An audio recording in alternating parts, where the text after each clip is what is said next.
Puji Tuhan, terima kasih sekali lagi kepada Bapak Gembala bersama dengan seluruh keluarga, seluruh jemaat yang hadir pada malam hari ini. Dan saya berharap malam hari ini Tuhan akan bawa kita masuk lebih dalam kebenaran. Boleh katakan amin? Kalau kemarin kita bicara tentang kekuatan sebuah hubungan, ya, the power of relation. Hari ini kita akan masuk lagi lebih dalam. Kita akan bicara dengan tema ini paling berat menurut saya. Firman Tuhan sore hari ini enggak terlalu panjang, tapi ini bagian rumah tangga yang terberat, ya. To become one, dua menjadi satu. Ini paling sulit, dua menjadi satu. Kalau kemarin hubungan, tapi ini dua menjadi satu. Mari kita buka Alkitab kita di dalam Markus pasal yang ke-10 ayat 6 sampai ayat 8. To become one, dua menjadi satu. Markus 10 ayat 6 sampai 8, ayat itu berkata begini, kita baca bersama-sama. Yang sudah siap boleh katakan amin. 2, 3. Sebab pada awal dunia Allah menjadikan mereka laki-laki dan perempuan. Sebab itu laki-laki akan meninggalkan ayahnya dan ibunya dan bersatu dengan istrinya, sehingga keduanya itu menjadi satu daging.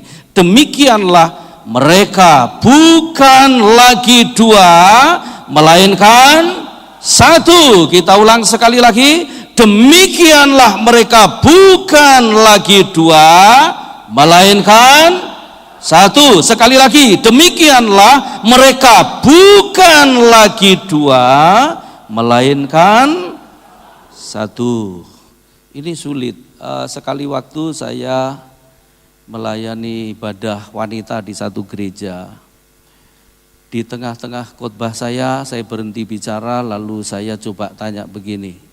Ibu-ibu, seandainya malam ini suamimu mati, terus Anda juga mati, terus Anda berdua dihidupkan lagi, terus kemudian diberi kesempatan untuk memilih, boleh milih, ya. Apakah ibu-ibu masih mau jadi istri suamimu yang sekarang ini? Saya kaget loh, ada 3 ibu-ibu berdiri dan angkat tangan, enggak sudi. Wah, saya sebagai pembicara jujur rasa gimana ya, tertuntut tanggung jawab karena saya pembicara, jangan-jangan istriku juga begitu. Jadi pulang, saya diantar pengerja, pulang sampai di rumah udah jam 11 malam, istriku udah tidur. Saya bangunin hanya untuk tanya ini, ya, "Ma, bangun Ma." "Ada apa sih Pak?" "Bangun sebentar, Papa mau tanya." "Pertanyaannya penting enggak?" "Oh, sangat penting." Begitu sangat penting langsung bangun, geragap, matanya belum lengkap. Saya tanya, "Ma, seandainya Papa mati." Loh. Kenapa? Tunggu dulu, belum selesai. Seandainya, tapi dia kaget, saya seneng. Kenapa? Karena kalau dia enggak kaget kan berarti dia seneng kalau saya mati, ya kan? Dia kaget, ya kan?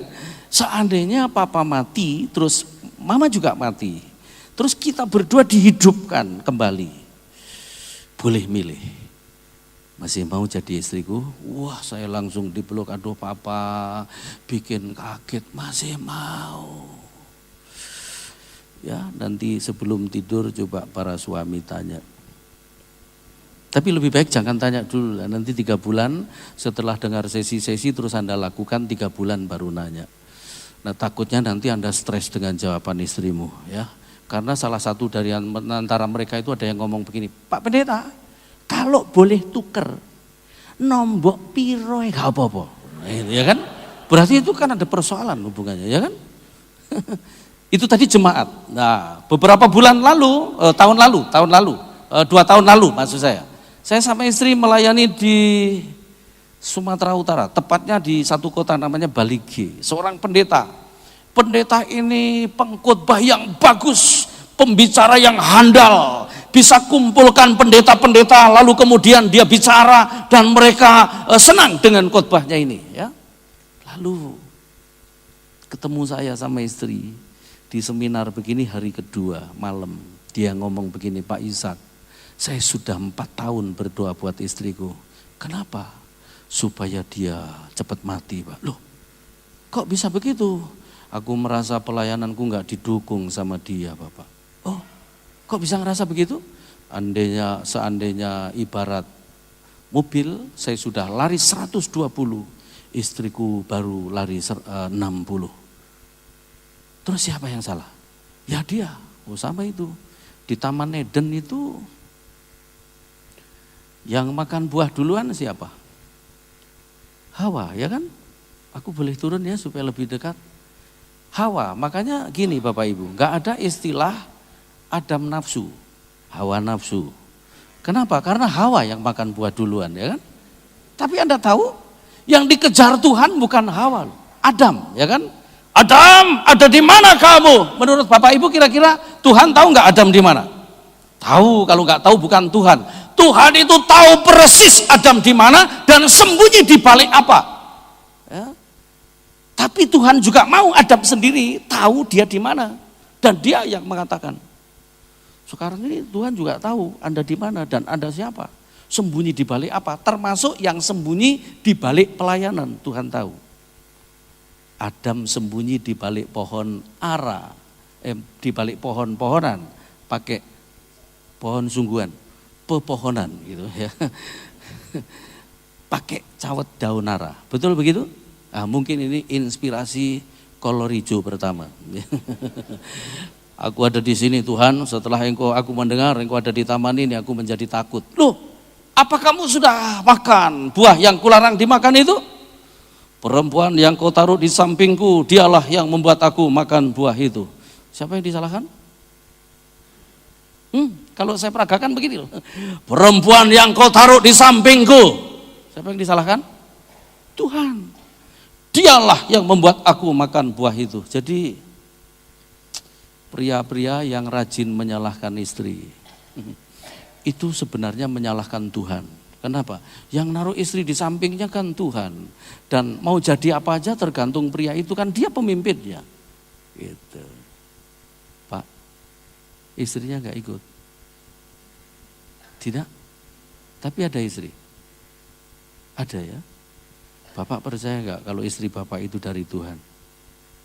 Oh ya, gak mungkin dari setan, ya kan? Dari Tuhan. Dan kalau Tuhan beri istri kira-kira yang terbaik gak Pak? Yang terbaik Tuhan itu kalau memberi gak pernah setengah baik, pasti terbaik. Tapi kalau perkembangannya kesini jadi gak lebih baik, makin buruk, makin keras kepala, makin melawan, tukang ngeyel gitu. Bapak tahu gak penyebabnya? Hanya satu penyebabnya, cara memimpinnya pasti gak pas. Istri itu kalau cara memimpinnya pas Pak, pasti dia nurut. Saya pernah ketemu seorang pengusaha di Malang ini, saya tanya begini, bro, berapa karyawan di kantor yang dipimpin? 3.000 Pak. Oh, kira-kira kalau buat perbandingan susah mana? Memimpin 3.000 orang di perusahaan Anda dibanding dengan pimpin 1 orang di rumahmu sendiri, yaitu istri. Langsung nunduk dia. Iya ya Pak ya. Mek sitok wangel. Loh dari depan ini saya bisa ngelihat loh wajah pria yang stres dengan istrinya itu kelihatan. Masalahnya lagi pimpin istri itu nggak ada sistemnya, ya kan? Kalau pimpin perusahaan ada sistemnya. Tapi firman yang harus dituruti. Boleh katakan amin? Iya, jadi Adam itu salahnya ada 4 sebenarnya. Ya. Apa aja salahnya? Mudah-mudahan kedatangan saya ini bisa membahas ini ya. Kalau nggak cukup nanti kapan-kapan bisa datang lagi. Ada 4 kesalahannya Adam. Makanya Hawa ikut salah akhirnya gitu. Karena apa? Semua dimulai dari atas, nggak bisa dari bawah gitu. Nah kita kembali kepada apa yang kita bicarakan malam hari ini. Ya, malam hari ini firman Tuhan berkata begini. Tolong ayatnya tadi ditampilkan lagi. Ayat ini bagus sekali loh. Salah satu penyebab tidak bisa bersatu itu begini. Tuhan itu maunya begini loh. Ayat yang terakhir tadi, ayat 8, 6, 7, 8 dari Markus 10. Ya, ayat 8 itu berkata begini, ayat 8 itu. demikianlah mereka bukan lagi dua, melainkan. Jadi pernikahan itu sebenarnya adalah keputusan untuk masuk proses menjadi satu. Proses menjadi satu. Amin. Satu visi. Terus apa lagi? Satu keuangan. Terus apa lagi? Satu sinyal. Saya tadi siang di WA oleh seorang ibu. Ketika saya nulis story di WA tulisan saya itu begini. Sebaik-baiknya, gini, sebaik-baiknya selingkuhan, dia bukan suamimu. Dan pasti gini, seburuk-buruknya pasanganmu, dia adalah orang dari Tuhan. Dan sebaik-baiknya selingkuhanmu, dia bukan dari Tuhan dan pasti dari setan. Dan ujungnya pasti akan membawa malapetaka dalam rumah tanggamu. Seorang ibu WA saya sudah 3 kali Bapak ditegur oleh Bapak lewat story Bapak. Saya ini suamiku lagi sakit Pak. Jadi sudah gak mungkin hubungan kami jadi lebih baik.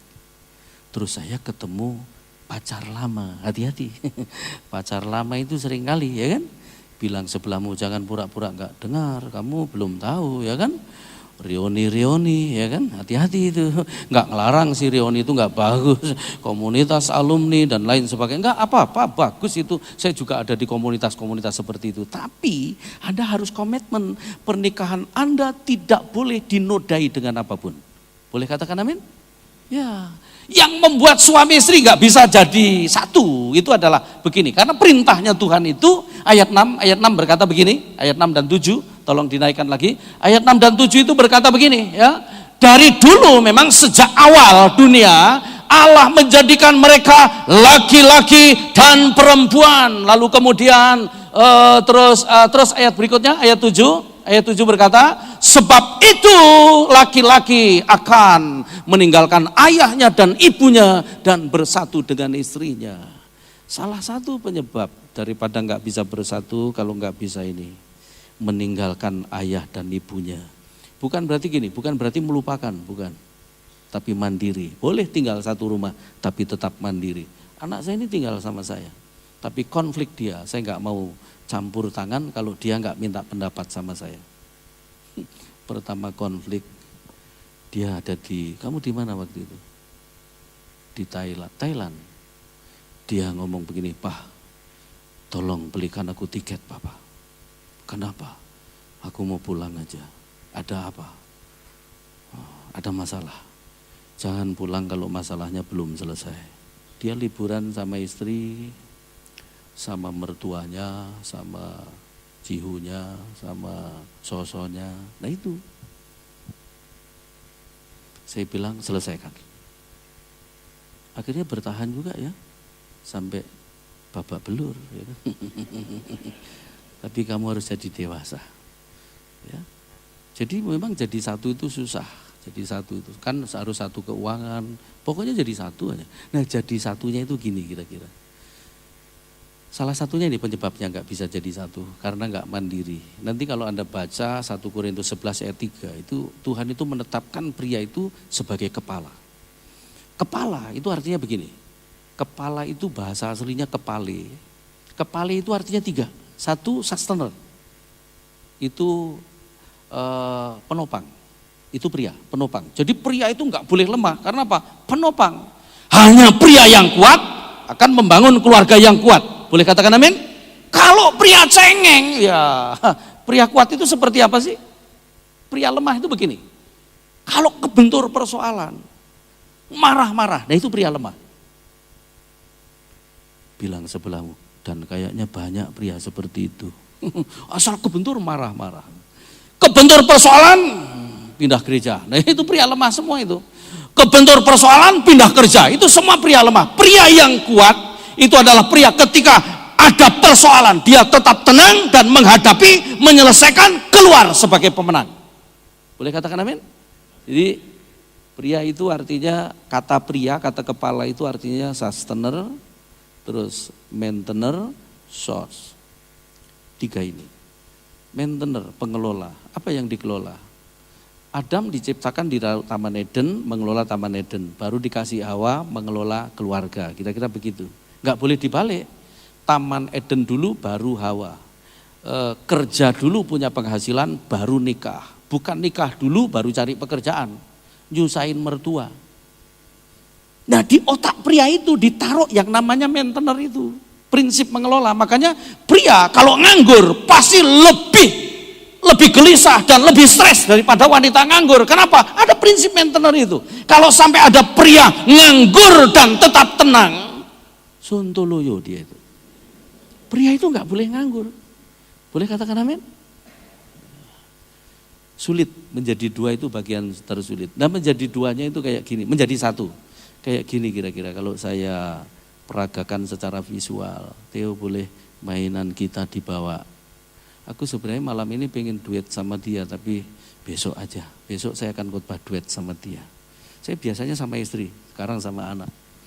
Besok saya akan bicara tentang legacy, warisan.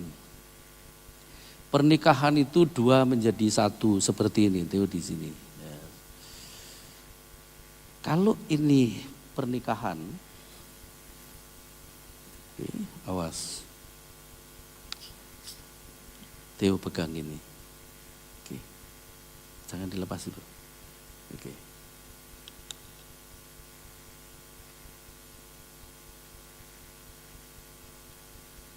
Anda itu seperti ini, beda, warnanya beda, bentuknya beda. Bentuknya hampir sama sih, sama-sama manusia ya kan.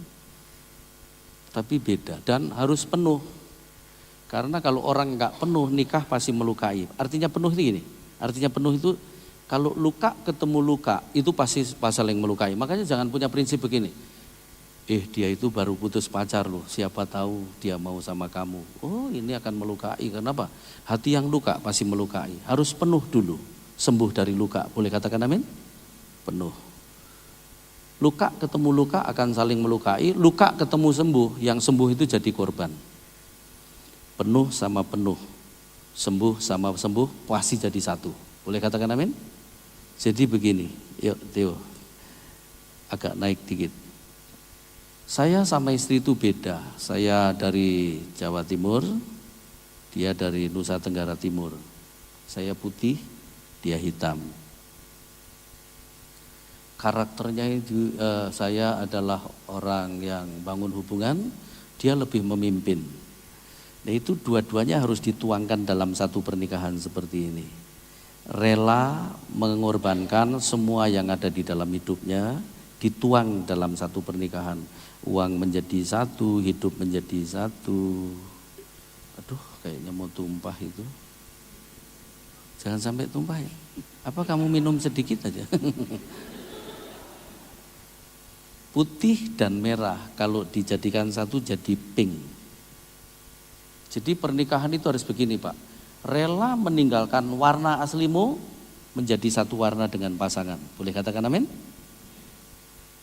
Kira-kira kalau yang masuk dalam pernikahan ini batu sama batu, apa yang terjadi? Ya pecah.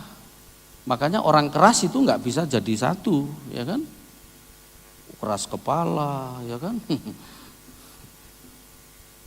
Coba bilang sama sampingmu, mirip orang sebelahmu. Keras kepala nggak bisa jadi 1. Kalau keras sama lembut, yang lembut pasti jadi korban. Mau nggak mau jadi 1 itu harus berani melembutkan diri, meleburkan diri. Ya, bersedia nggak jadi orang yang luluh, yang lembut gitu? Boleh katakan amin? Bilang sebelahmu, jangan oman-amen loh, ini berat. Karena Anda harus lentur. Harus lembut. Jadi 1 itu seperti ini. Nikah itu campur. Makanya apa yang disatukan Tuhan nggak bisa diceraikan oleh ini, bisa nggak dipisah lagi? Nggak bisa. Nikahmu itu kayak gini. Jadi kalau dipisah pasti hancur sak gelas-gelasnya.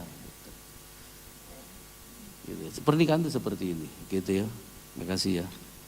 Bisa bawa dua-duanya. Hati-hati tumpah ya. Tumpah itu kali ini pasti Om Yusak marah itu karena ini susah kalau dibersihkan ya kan. hati-hati. Kamu jalannya pelan-pelan, minta dipimpin Roh Kudus supaya lebih tenang kamu, ya kan?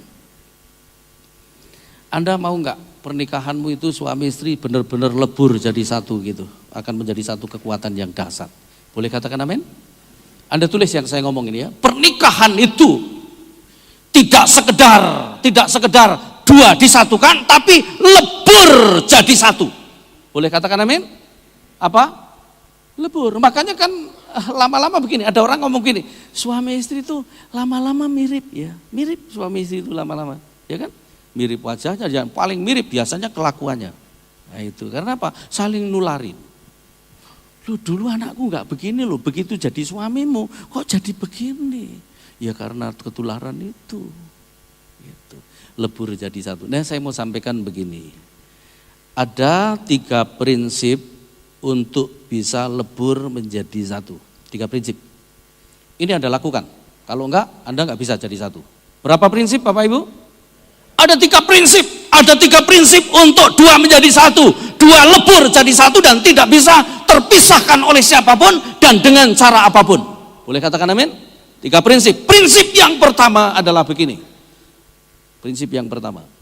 Keberanian untuk menyelesaikan setiap konflik. Itu satu.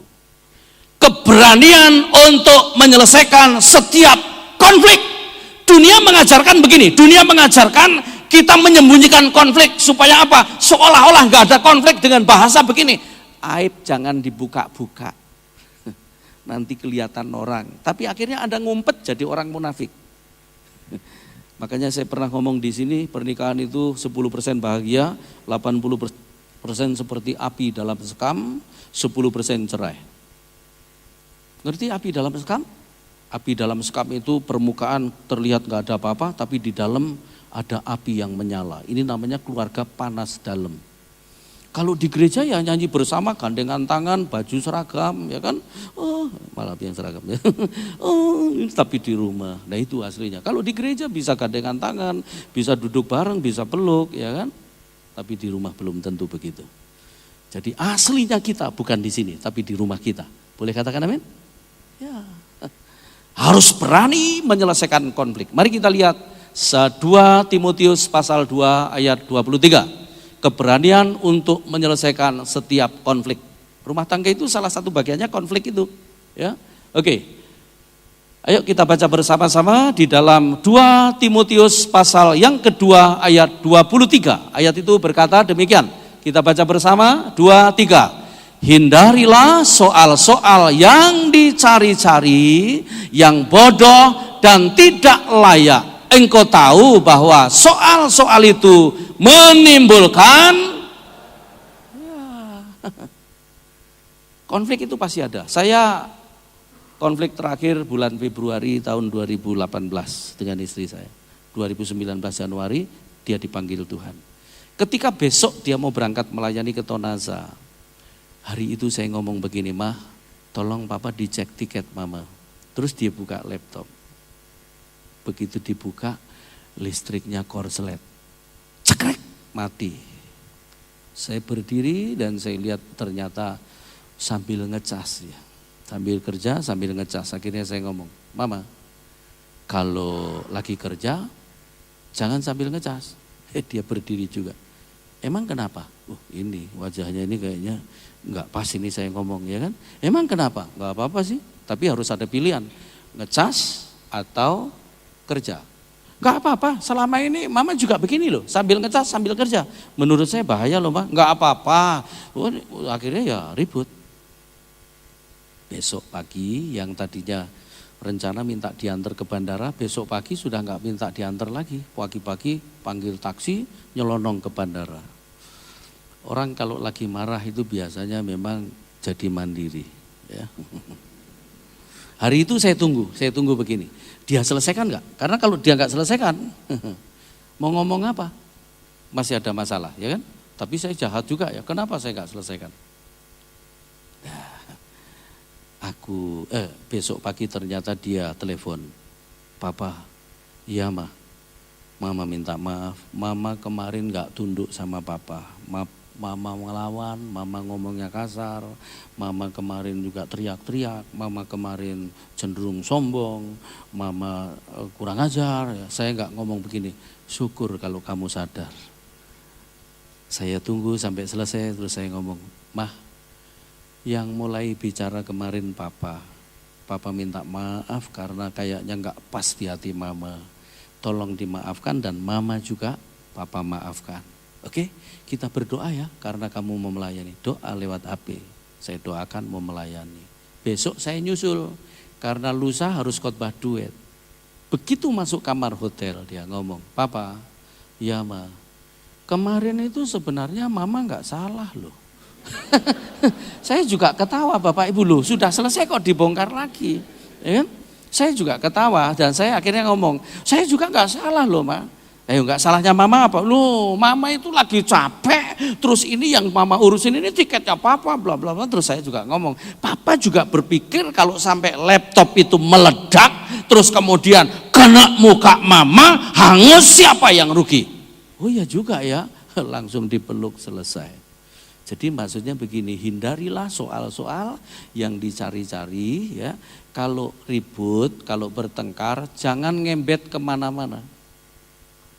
Sebab ada orang kalau berantem gitu, wah ngembetnya nggak karu-karuan, ya. Mertua nggak ikut-ikut, diikutkan. Engkong sudah mati bangkit, ya. Popo sudah mati diungkit lagi, ya kan? Ini cengbeng apa rumah tangga? Nggak usah ngembet kemana-mana sampai lu kalau nggak sama gua dulu, waduh masa lalu diungkit-ungkit, nggak usah. Kalau perlu berantem itu begini, pakai judul. Nah gitu. Ini judulnya tiket tadi itu ya kan. Nggak usah ngebet kemana-mana. Jadi kalau terasa mau berantem, salah satu berdiri. Judulnya apa gitu? Nah itu. Supaya aman. Amin. Istri bilang sama suamimu, sepakat ya Pak. Jadi kalau berantem, Anda mesti berdiri salah satu, judulnya apa? Dan orang bisa hancur karena di sini Bapak. Ya. Nah, saya mau kasih tahu begini. Caranya bertengkar, jangan caranya lah ya. Cara menyelesaikan konflik itu nggak ada pilihan lain Pak. Ada 2 langkah saja. 1.1 gitu, karena poin 1 tadi ya. 1.1 kira-kira begini. Mari kita baca. Yakobus pasal 1, pasal 5, pasal 3 ayat 16. Yakobus 3 ayat 16, ayat itu berkata begini. Yakobus pasal 3 ayat 16. Ini caranya untuk menyelesaikan konflik supaya konflikmu nggak merebet kemana-mana ya.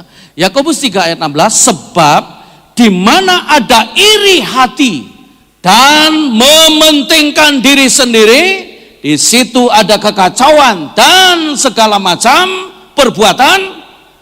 Ya, iri hati sama ego, mementingkan diri sendiri itu seperti 2 sisi mata uang. Orang ego pasti iri, orang iri pasti ego. Nah, caranya selesaikan konflik gak ada pilihan lain Pak. 1.1 harus berani ya menekan ego sendiri di setiap konflik. Boleh katakan amin? Halo. Harus berani menekan ego sendiri setiap konflik.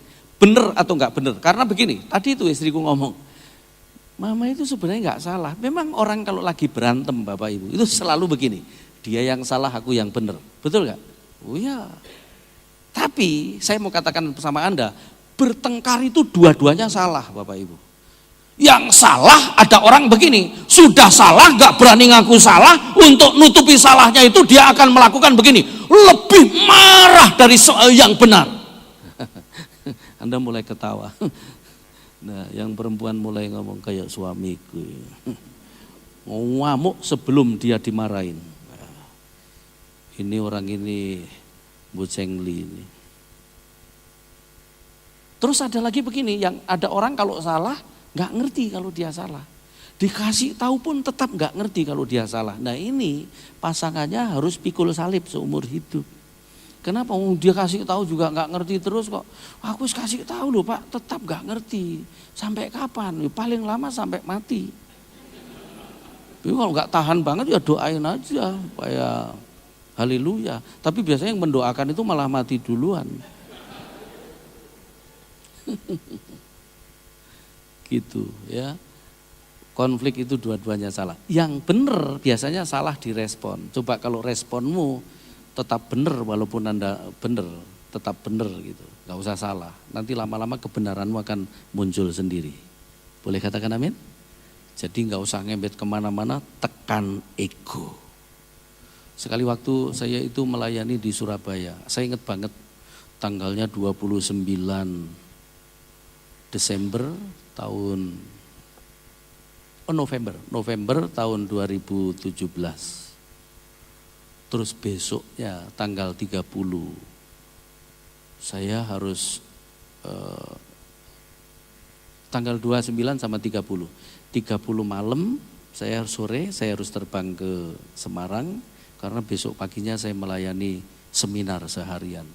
Terus malam tanggal 1 itu saya harus ke Semarang ke Bandung karena saya harus melayani retretnya MDC Bandung tanggal 2 sama istri. Istriku masih di rumah. Terus saya bilang, "Mah, tolong ya ternyata itu semua saya yang ngatur perjalanan itu biasanya pengerjaku. Tapi ternyata tiket keretanya karena hanya ada kereta dari Semarang ke Bandung itu belum dibeli. Jadi pulang dari gereja saya ngomong begini, "Mah, tolong belikan tiket kereta karena Billy yang ngatur jadwal saya itu namanya Billy. Billy belum belikan tiket, mampir ke Indomaret saya ngomong, belikan tiket kereta. Tolong ya, nama keretanya Harina. Terus mama pilih yang eksekutif, jam 11 malam nyampe jam 5 pagi. Pilih eksekutif yang di tengah, Mah, duduknya di tengah. Harganya kata Billy 350. Mah, supaya nggak lupa ya, saya ulangi sekali lagi karena istriku tuh lupa.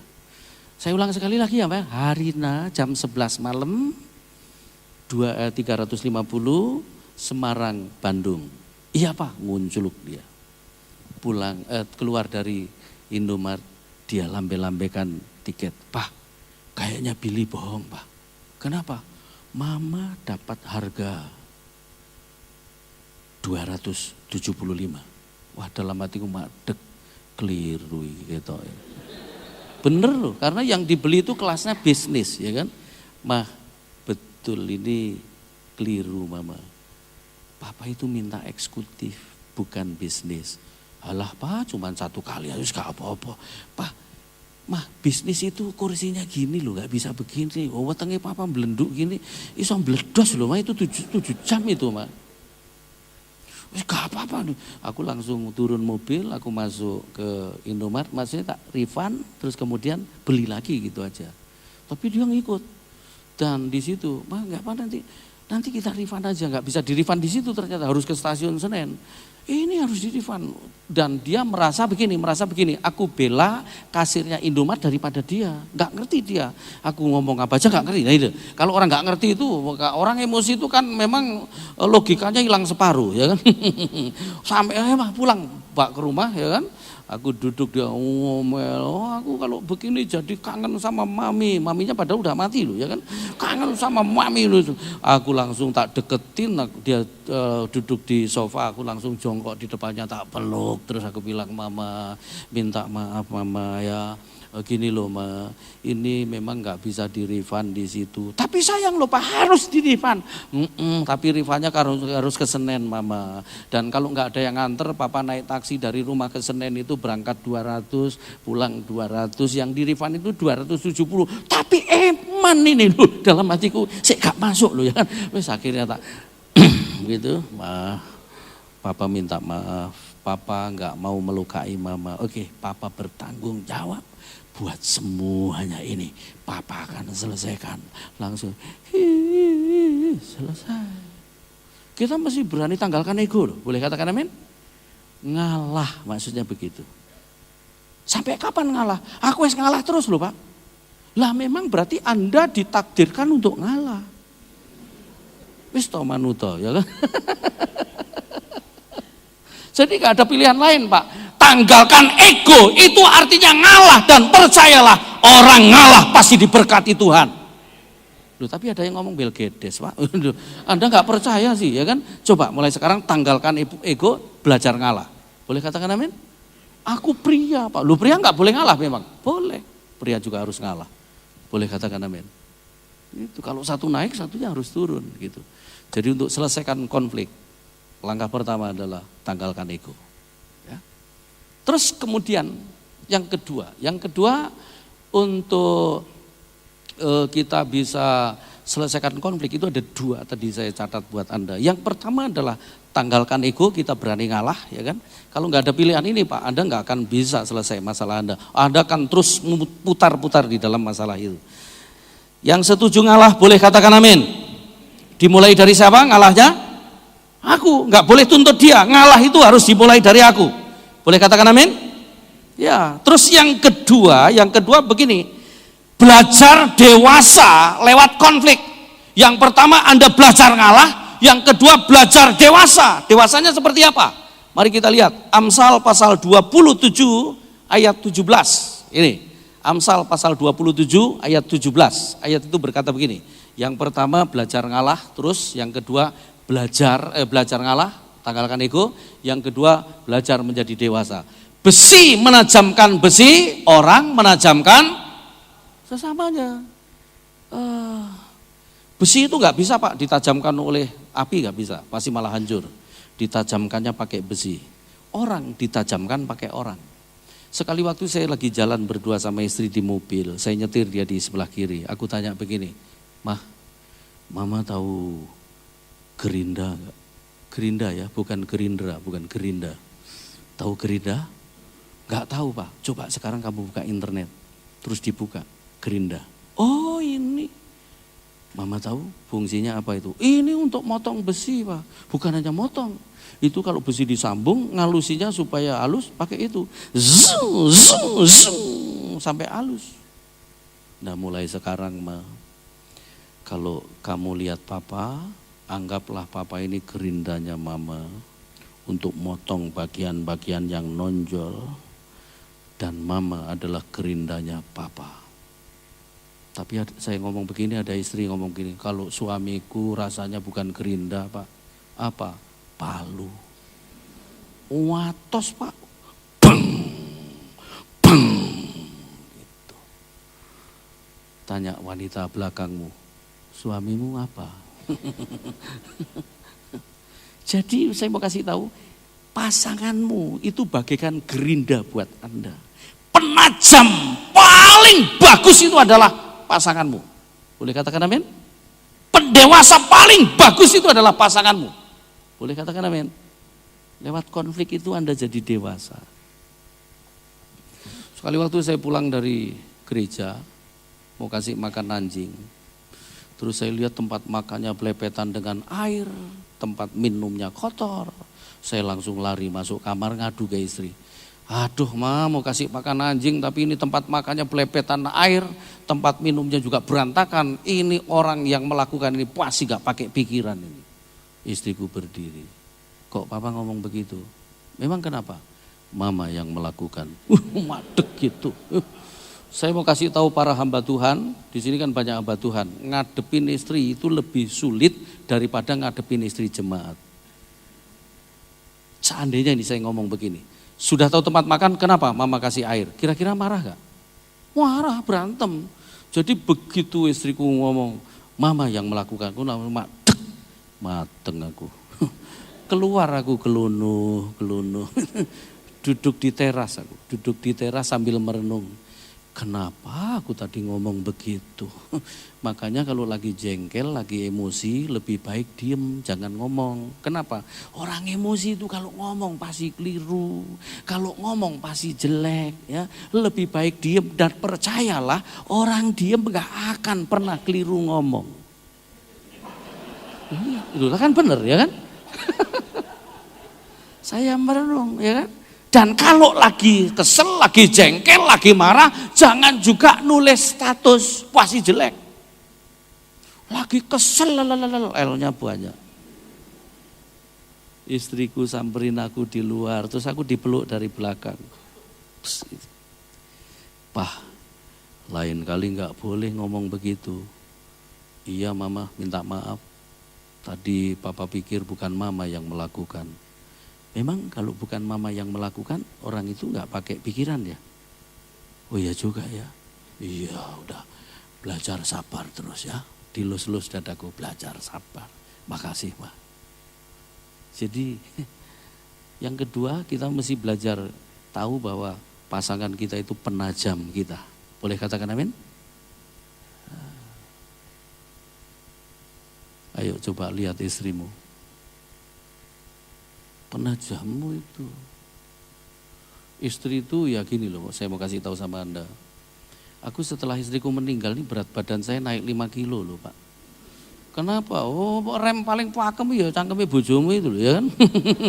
Dulu kalau saya kemana-mana gitu ada remnya. Saya itu tahun kemarin ke Medan 5 kali. Dan kalau saya ke Medan dia nggak ikut, dia pasti akan ngomong begini, Pak. Nanti kalau diajak makan duren, Mama nggak ikut loh ya, pakai rem sendiri.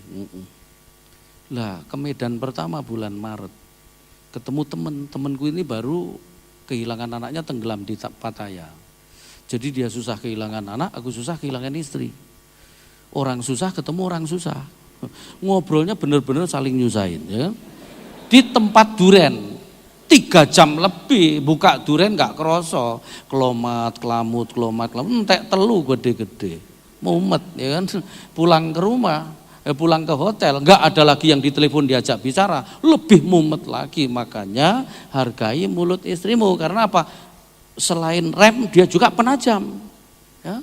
Saya sekali waktu bak mobil dari aku itu bulan Oktober lalu itu fitting jas di HI ya, di Grand Indonesia. Lewat situ aku ingat beberapa tahun lalu itu punya peristiwa sama istri. Dari Dr. Cipto menuju Bundaran HI belok kiri itu Sudirman. Mau belok itu istriku ngomong begini, awas, jangan paling kiri. Paling kiri itu malah perboden, papa pilih agak tengah, aku pilih agak tengah. Begitu belok, set langsung ditangkap polisi. Tapi saya nggak marah, ini penajamnya luar biasa ya kan. Saya nggak marah, saya senyum, istriku nunduk ya kan. Polisi ambil SIM saya, loh Bapak pendeta ya? Betul Pak polisi. Aduh Pak pendeta, rupanya polisinya Kristen. Ya kan? Salah jalur Pak pendeta. Saya nggak ngomong gini, istriku enggak. Saya belajar tanggung jawab, belajar menjadi pria yang dewasa, yang tajam. Ya Pak polisi minta maaf, saya salah jalur. Oke, lain kali kalau lewat sini jangan lupa ya, harus paling kiri, nggak boleh tengah apalagi kanan, paling kiri. Iya Pak polisi minta maaf. Oke silahkan jalan, nggak ditilang saya. Tapi di jalan saya ngomong, Mama, iya Pak, gimana kalau kamu punya seminar wanita bijak, itu trenernya wanita bijak, ya kan? Tambah 1 sesi. Sesi apa lagi Pak? Mama kan sudah punya 10 sesi dan salah satu sesinya itu 1 kapal 2 kapten. Jadi di wanita bijak itu ada sesi 1 kapal 2 kapten.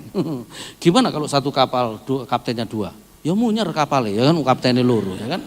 1 rumah pemimpinnya 2, kira-kira apa yang terjadi? Babak belur rumahmu. Dan dari depan ini saya lihat beberapa wanita, wajahmu kapten banget. Nah itu ya kan. Sesi apa Pak? Tambah lagi sesi 1 mobil 2 supir, saya bilang begitu. Nah sejak itu dia nggak pernah protes ya. Kalau saya bak mobil dia tenang. Dia percaya aku tahu jalan, dia percaya aku tahu rambu-rambu lalu lintas. Loh, pria itu stres di jalan itu bukan karena macet aja loh. Ya karena lambene bojone barang iku ya kan. Awas. Ada anak nyebrang itu rem, awas. Pikir dikit sampai ada suami wes koneksi istri gak usah aku. Ada itu. Nah, yang ketawa itu pengalaman ya kan. Yang diem aja itu belum punya mobil, dia nggak tahu rasanya stres. Anda nggak usah stres, belajar bahwa istrimu itu adalah penajammu. Boleh katakan amin? Ya itu caranya menghadapi konflik hanya itu Pak, nggak ada lain lagi. 1, berani berjuang menanggalkan ego setiap konflik, mengalah ya kan. Yang kedua kita harus berani belajar bertumbuh dewasa ketika konflik itu datang. Memilih dewasa, jangan asal konflik cerai, asal konflik pisah, asal konflik minggat. Jangan, itu bukan penyelesaian. Konflik harus dihadapin. Saya mau kasih tahu, nikah itu adalah keputusannya salah satunya rela menghadapi konflik. Amin. Ayo bilang sama istrimu, ayo tukaran. Bukan begitu. Anda mesti dewasa dalam bertengkar. Boleh katakan amin? Kalau enggak bisa jadi satu loh Anda. Karena ini pangkas-pangkasan sampai jadi 1 klop begitu. Terus yang kedua, prinsip yang kedua. Prinsip yang pertama, berani menyelesaikan setiap konflik. Prinsip yang kedua, menjaga komunikasi tetap sehat. Nah itu. Komunikasi itu susah. Kalau ngomong sama istri orang gampang, sama istri sendiri gampang enggak? Susah. Kalau di gereja apalagi terima tamu, senyum gigi 16 keluar semua. Ci, apa kabar Ci? Oh yang sabar ya Ci ya. Allah turut bekerja di dalamnya ya kan. Kalau di rumah ngomong sama istri, gitu aja enggak entos kamu ini ya. Nah mulai ya kan. Menjaga komunikasi tetap sehat. Yakobus 1 ayat 19, ini komunikasi yang sehat. Yakobus 1 ayat 19, ayat itu berkata begini, Yakobus 1 ayat 19. Ayo kita baca bersama, 2, 3. Hai saudara-saudara yang kukasihi, ingatlah hal ini. Setiap orang hendaklah cepat untuk mendengar, tetapi lambat untuk berkata-kata dan juga lambat untuk marah. Boleh katakan amin? Anda tulis begini. Ada 3 prinsip komunikasi yang sehat. Ada 3 prinsip. Prinsipnya apa? Perhatikan, ayat ini berkata, hendaklah setiap orang cepat untuk mendengar, lambat untuk berkata-kata, dan lambat juga untuk. Jadi prinsip komunikasi itu ada 3. Ada 3 prinsip komunikasi. 1, cepat untuk mendengar. 2, lambat untuk berkata-kata. 3, lambat untuk. Nah kita kebalik. Komunikasi kita itu seringkali begini. Marah, ngomong-ngomong terus, dengernya belakangan. Makanya rumahmu babak belur. Kenapa? Karena Anda kebalik komunikasinya. Firman Tuhan punya prinsip komunikasi itu adalah mendengar, bicara, terus kelola emosi. Itu. Nah, mendengar. Mari kita kupas mendengar. Mendengar. Prinsip yang pertama itu mendengar. Mendengar itu yang benar begini. Gimana sih seharusnya orang mendengar? Orang itu mendengarnya begini. Karena gini. Kalau Anda tidak sehat dalam hal komunikasi, maka kalau Anda krisis mendengar akan terjadi keabnormalan komunikasi. Ya. Anda tulis yang saya ngomong ini, kalau kita gagal mendengar akan terjadi keabnormalan komunikasi. Akhirnya ngomongnya bentak-bentakan gitu ya kan. Gitu. Mendengar itu nomor 1. Boleh katakan amin? Apa nomor 1? Mendengar. Orang kalau mendengarnya itu enggak bagus, bicaranya pasti enggak bagus. Saya punya pengerja itu salah satunya kupingnya budek beneran. Sekali waktu saya ajak melayani ke Lampung, ke gerejanya Pak Danje Supit almarhum. Saya bawa mobil, nemenin saya di samping. Nyebrang laut itu, saya ngomong begini sama istriku. Nyesel aku mah bawa dia ini. Aku telepon istri, kenapa? Ngomong sama dia 5 menit itu kayak khotbah setengah jam. Ngeden aku mah. Wis gak apa-apa, belajar sabar. Nah besoknya, habis melayani, besoknya saya harus khotbah di Ketapang. Jadi saya langsung balik. Begitu masuk kapal, saya ngomong namanya Jem, coba ngana lihat di atas kapal ya, di lantai atas ada nggak ruang ber-AC yang ada sofanya supaya kita bisa istirahat karena kita nggak langsung pulang, kita langsung pelayanan ke Ketapang. Iya naik dia, turun dia ngomong, ada oke. Ada ruang AC, ternyata sofanya nggak ada. Rupanya dia dengernya itu belum lengkap ya kan. Akhirnya nonton televisi 2,5 jam itu Bakauni Merak 2,5 jam, dia duduk di depan saya di belakang. Saya colek dari belakang karena boring.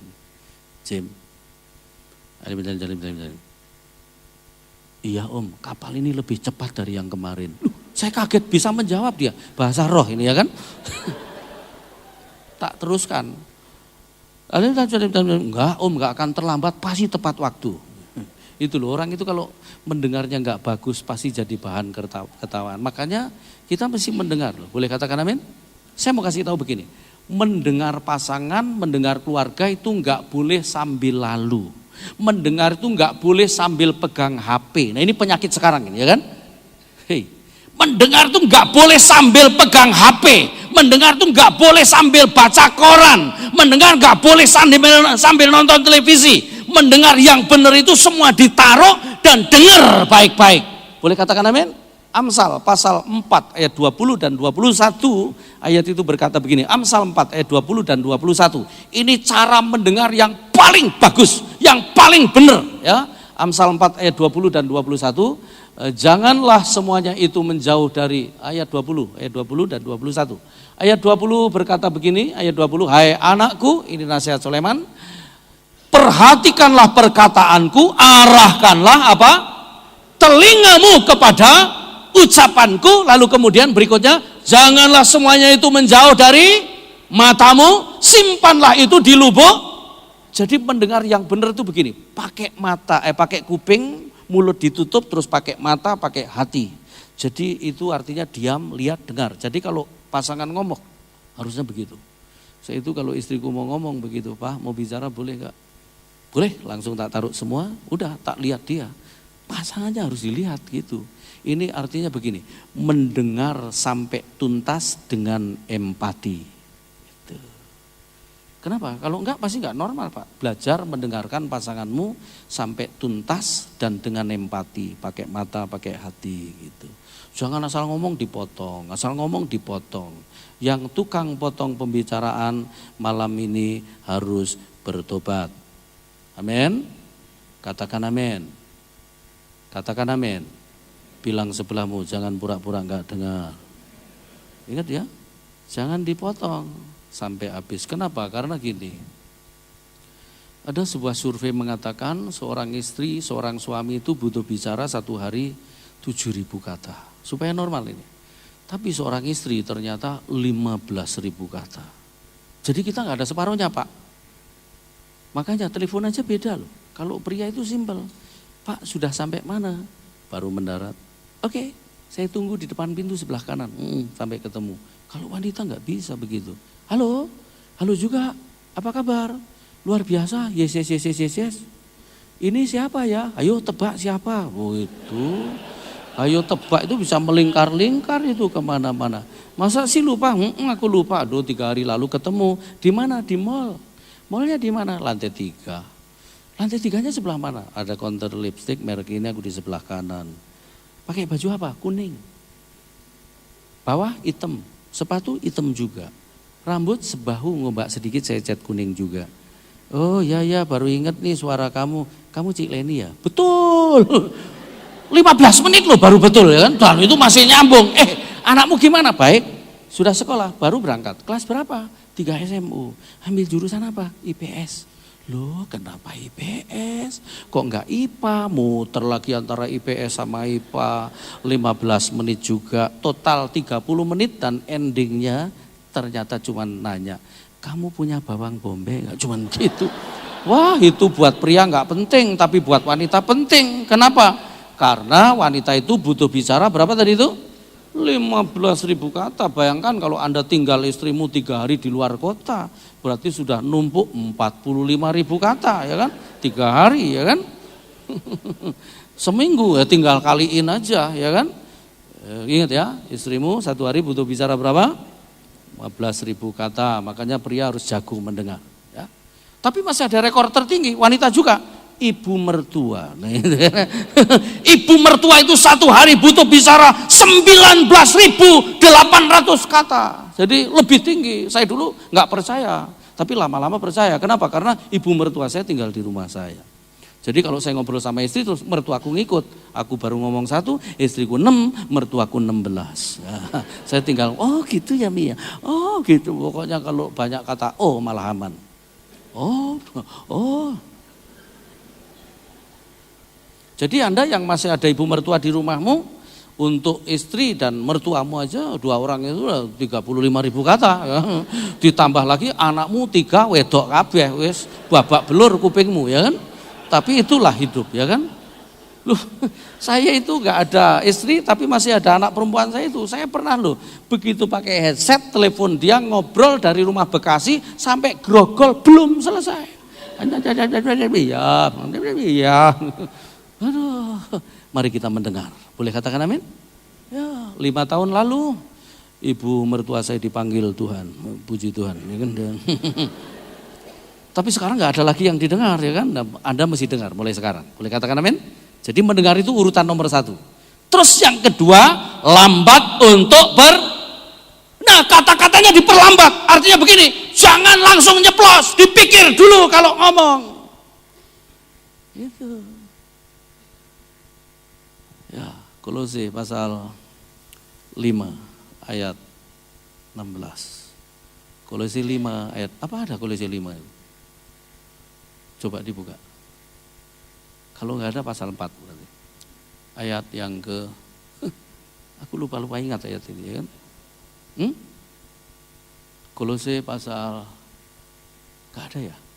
Tak cari di iPadku pasti ada ya kan. Ternyata bisa lupa aku. Kolose pasal yang gini, kata-kata itu harus seperti ini. Yuk kita lihat bersama-sama di dalam, jadi prinsip berkata-kata itu begini. Yang kedua, prinsip berkata-kata, ayat Kolose pasal 4 ayat 6, tolong dibuka. Kolose pasal 4 ayat 6, ya betul, Kolose pasal 4 ayat 6. Ayat itu berkata begini, hendaklah kata-katamu senantiasa penuh kasih, jangan hambar, sehingga kamu tahu bagaimana kamu harus memberi jawab kepada, ya yang kedua itu kata-katanya mesti penuh kasih, terus kemudian jangan hambar, terus bisa menjawab. Sebab ada orang kalau ditanya itu jawabannya ganti tanya. Ada itu. Mau kemana? Ada apa nanya-nanya? Gitu ya kan? Baru pulang Pak, sudah tahu tanya. Nah itu ya kan? Papa sudah makan. Memang kalau belum kenapa?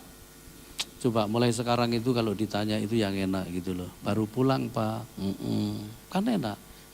Itu lebih bagus daripada aja gitu tadi ya kan. Sudah makan Papa belum? Akhirnya istri baik-baik juga. Buka kulkas yang ada cuma telur, ceplokin telur 5. Wow, sak wajan bener ya kan. Makan telur sekaligus 5 kalau hatimu seneng, nggak akan kolesterol. Biar 1 kalau marah-marah terus, telur terus. Lama-lama netes itu telur nanti. Mencret baru tahu ya kan. Papa udah mandi? Belum mah. Oke, mandi bareng mama. Sing gemuk-gemuk itu nggak bisa lo gosok punggung. Mesti sama istrinya gosokin ya. Dan mandi bareng istri itu menyehatkan jantung. Kalau mandi sama istri tetangga ngerusak jantung istri. Gitu. Ayo kata-katanya mulai yang enak didengar. Boleh katakan amin? Terus prinsip yang ketiga adalah lambat untuk marah. Jangan mudah marah. Anda mesti tahan emosi. Boleh katakan amin? Tahan emosi. Jadi prinsipnya komunikasi ada 3, yaitu mendengar, berkata-kata, terus kelola emosi. Ada 3 level komunikasi. Nah, ini ada tulis. 3 level komunikasi. 1, level 1 itu level basa-basi. Artinya itu enggak penting, ngobrol, ngalor ngidul, sembarangan gitu. Harus ada itu. Komunikasinya rumah tangga itu enggak boleh yang penting-penting saja. Kalau yang penting-penting saja bukan rumah tangga itu, kantor kabupaten namanya. Ada guyonnya begitu, cekakakan gitu. Itu ya kan. Terus yang kedua, level 2, level penting. Nah level penting ini membicarakan hal penting. Anda harus cari saat yang penting juga, karena apa? Penting itu apa? Anak sekolah, terus kemudian apa? Keuangan keluarga, terus jadwal pelayanan bersama, itu juga penting semua. Pekerjaan, itu penting. Jangan dibicarakan sembarangan. Anda harus punya skala waktu, setahun 4-5 kali duduk bareng ngomong hal-hal penting. Boleh katakan amin? Jangan sudah meledak baru ngobrol. Yang ketiga adalah level dari hati ke hati. Nah ini sulit ini, level dari hati ke hati itu numpain isi hati. Saya punya waktu sebulan sekali sama istriku begitu. Bulan ini ya 1 kali istriku, mah tumpahin isi hati, Papa dengar dan Papa janji gak akan jawab. Udah itu begitu dikasih kesempatan. Pertama dilakukan ya munek-munek aku Pak ya kan. Kadang-kadang gak tepat juga, tapi ya janji ya kan. Itu. Tapi sebulan sekali aku juga sampaikan unek-unek. Sampai yang paling gak seneng saya katakan itu. Dan bisa terima. Dan kelihatannya wajahmu gak bisa terima. Hari ini Anda mesti belajar bisa terima. Boleh katakan amin? Masih panjang sih masalah komunikasi, tapi saya akhiri sampai di sini komunikasi ya. Jadi yang kedua, prinsip yang kedua itu harus berani menjaga komunikasi tetap sehat. Yang ketiga, prinsip yang ketiga, ini yang terakhir. Jadi yang pertama, berani menyelesaikan setiap konflik. Yang kedua, menjaga komunikasi tetap sehat. Yang ketiga adalah penerimaan totalitas tanpa syarat. Nah gitu. Kalau sudah nikah, nggak ada ekspektasi lagi. Saya itu dulu sebelum nikah, pingin tuh dapat istri begini. Rambutnya panjang, terus pinter masak. Wis gak ono blas setelah nikah. Rambutnya diberondoli terus ya kan. Segini terus kemudian masak itu ya 3 aja, tumis, sayur bening, terus satu lagi sop. Udah ini dibolak-balik seminggu 3 kali, puter. Pertama dimasakkan itu saya pernah awal-awal nikah ya. Saya makan ampla ayam kok wah tos banget. Tiba lapisannya telek gak dibuang sama dia. Wis tak lek pisan, tambah hurapan ya kan? Apa-apa. Kalau sudah nikah mesti terima total loh, nggak boleh ada penolakan sama sekali. Ya, kemarin saya sudah ngomong ya kan, kalau sudah nikah nggak ada ekspektasi lagi. Terima apa adanya, karena dia adalah pemberian Tuhan. Boleh katakan amin? Wah, kalau ini Anda lakukan, Anda lebur jadi satu. Dan tak terpisahkan oleh apapun, Anda mengarungi apapun Anda akan menang. Boleh katakan amin? Cuman saya mau ngomong begini hari ini, percayalah para suami, istrimu itu biar gak seperti mereka, tapi dia orang paling pas buat Anda. Suamimu biar tidak sejago mereka, tidak sehebat mereka, penghasilannya tidak sehebat mereka, tapi suamimu itu adalah orang paling pas buat Anda. Saya pernah mengalami krisis. Nikah saya itu 3 tahun bulan madu terus, 12 tahun krisis, madunya habis, bulan-bulanannya tetap berjalan, 15 tahun bahagia sekali. 12 tahun ini saya pernah mengalami krisis, sampai tanya sama Tuhan, Tuhan bener gak sih dia ini jodohku kok wangel mentok Tuhan? Dan Tuhan menjawab di hati saya, wah anak wis loro kok baru tanya, malu aku ya kan, terus waras ya kan, tapi gak lama kemudian, mana lagi nggak boleh cerai kecuali mati. Saya pernah berpikir kapan ya istriku mati. Tapi setelah mati nyesel aku ya. Malah ada pria istrinya belum mati, ancang-ancang pokoknya istriku mati. Aku ambek taci iki ya. Tiba-tiba malah mati duluan loh dia ya kan. Udahlah. Anda nggak usah neko-neko. Pasanganmu itu orang paling hebat, orang paling pas buat Anda. Amin. Ayo para istri coel suamimu dan katakan begini, sadar apa ora kuwi? Paling pas itu. Boleh katakan amin?